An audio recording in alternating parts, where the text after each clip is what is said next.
The first phase of the National Identification Card project was launched in 2014 by the Ministry of Internal Affairs.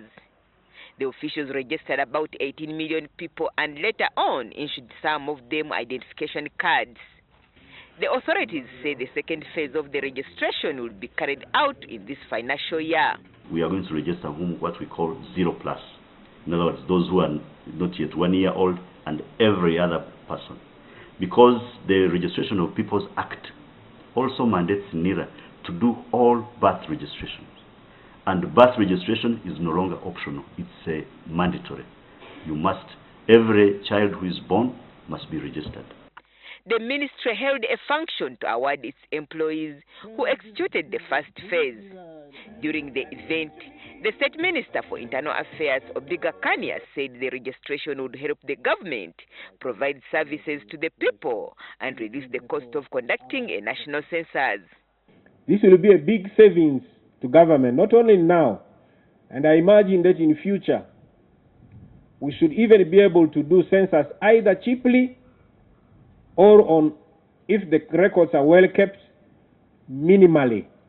The Registration of People's Act of 2015 makes it mandatory for all Ugandan citizens within the country and those abroad to be registered.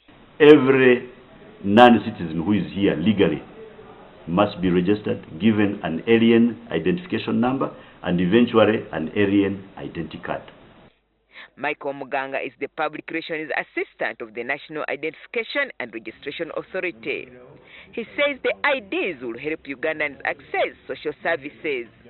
Public service now, if you are a public servant, you can't be paid your salary or your pension if you don't have the national identity card.